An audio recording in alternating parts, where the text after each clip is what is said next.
আপনার Facebook page বা প্রোফাইলটিতে monetization চালু হবে কিনা বা আপনি আপনার ফেসবুক পেজটি দিয়ে টাকা ইনকাম করতে পারবেন কিনা সেটি কিন্তু আপনি নিজেই চেক করে দেখতে পারবেন। আপনি যদি একজন কন্টেন্ট ক্রিয়েটর হয়ে থাকেন তাহলে কিন্তু আপনার ফেসবুক পেজটিতে মনিটাইজেশন চালু হবে কিনা সেটি কিন্তু চেক করা অত্যন্ত জরুরি। না হলে শুধু আপনি গাধার মতো খেটেই যাবেন, আপনি কিন্তু ফেসবুক থেকে টাকা ইনকাম করতে পারবেন না। তো চলুন কথা না বাড়িয়ে দেখে নেওয়া যাক আপনি কিভাবে চেক করবেন আপনার ফেসবুক পেজটি মনিটাইজেশন পাবে কিনা। এটি চেক করার জন্য প্রথমে আপনি আপনার ফেসবুক পেজটিতে প্রবেশ করবেন। তারপর এখান থেকে প্রোফাইল আইকনটিতে একটি ক্লিক করবেন। এটিতে ক্লিক করলে কিন্তু আপনার পেজের প্রোফাইলে নিয়ে যাবে।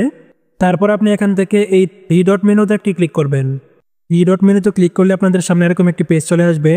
তারপর এখান থেকে আপনারা পেজ স্ট্যাটাসে ক্লিক করবেন। পেজ স্ট্যাটাসে ক্লিক করলে আপনাদের সামনে এরকম একটি পেজ চলে আসবে। এখানেই মূলত আপনাদের কাজগুলো করতে হবে। প্রথমে আপনি এখানে আপনার পেজের স্ট্যাটাস কি সেটি চেক করবেন, অর্থাৎ আপনার পেজটিতে কোনো প্রকার ইস্যু আছে কিনা সেটি আপনি প্রথমেই চেক করবেন।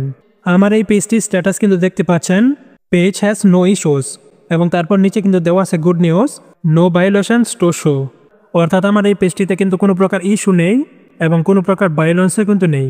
আর যদি আপনার পেজ বা প্রোফাইলটিতে কোনো প্রকার সমস্যা থাকে তাহলে কিন্তু এরকমভাবে এখানে লেখা থাকবে প্রোফাইল হ্যাজ সাম ইস্যুস। আপনার পেজটিতে কোনো প্রকার ইস্যু এবং ভায়োলেন্স যদি আসে তাহলে কিন্তু আপনি মনিটাইজেশন পাবেন না। এমনকি আপনি যদি মনিটাইজেশন পেয়ে থাকেন তাহলে কিন্তু সেটিও চলে যেতে পারে। আপনার পেজটিতে যদি কোনো প্রকার ইস্যু থাকে তাহলে সেটি কিভাবে রিমুভ করতে হয় এই বিষয়ে যদি আপনারা ভিডিও চান তাহলে অবশ্যই কমেন্টে জানাবেন। তারপরে যে অপশনটি চেক করতে হবে সেটি হচ্ছে রিকমেন্ডেশন। রিকমেন্ডেশন চেক করার জন্য আপনি এটিতে একটি ক্লিক করবেন। এখানে এই পেজটিতে দেখতে পাচ্ছেন রিকমেন্ডেবল লেখা আছে। এই রিকমেন্ডেবলের মানে হচ্ছে ফেসবুক কিন্তু নিজে থেকে আপনার পেজটিকে বিভিন্ন ধরনের অডিয়েন্সের কাছে কিন্তু আপনার পেজটিকে সাজেস্ট করবে। আর ফেসবুক যদি নিজে থেকে আপনার পেজটিকে প্রমোট করে তাহলে আপনার কন্টেন্ট ভাইরাল হওয়ার চান্স কিন্তু অনেকটাই বেড়ে যায়।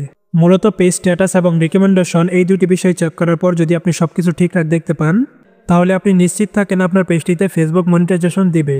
এবং ইতিমধ্যে আপনি ফেসবুকের কোনো মনিটাইজেশন পেয়েছেন কিনা সেটি চেক করার জন্য আপনি এখানে মনিটাইজেশনে ক্লিক করবেন। এখানে কিন্তু দেখতে পাচ্ছেন আমার এই পেজটিতে কিন্তু আমি ইতিমধ্যেই মনিটাইজেশন পেয়েছি। এখানে কিন্তু লেখা আছে you are eligible to start earning, এবং এই অপশনটি থেকে কিন্তু আপনি চেক করে নিতে পারবেন আপনি মনিটাইজেশনের কোন টুল বা সেটআপটি পেয়েছেন। এখানে ক্লিক করার পর কিন্তু আমরা দেখলাম এখানে কিন্তু শুধুমাত্র আমি স্টারসের সেটআপটি পেয়েছি, এবং যে সেটআপগুলো আমি এখনও পাইনি সেগুলো কিন্তু নিচেও লেখা আছে। যখন আমি এই সেটআপগুলো পেয়ে যাব তখন কিন্তু এগুলোর পাশে আমার অটোমেটিক সেটআপ লেখা চলে আসবে। আশা করি ফেসবুক পেজ বা প্রোফাইলটিতে মনিটাইজেশন চালু হবে কিনা সেটি কিভাবে চেক করতে হয় আপনারা বুঝতে পারছেন। আজকের ভিডিওটি এ পর্যন্তই। ভিডিওটি ভালো লাগলে অবশ্যই লাইক, কমেন্ট এবং শেয়ার করে দিবেন, এবং সেই সাথে সবসময় এরকম গুরুত্বপূর্ণ ভিডিও পেতে অবশ্যই চ্যানেলটিকে সাবস্ক্রাইব করে দিবেন এবং ফেসবুক পেজটিতে ফলো দিতে ভুলবেন না।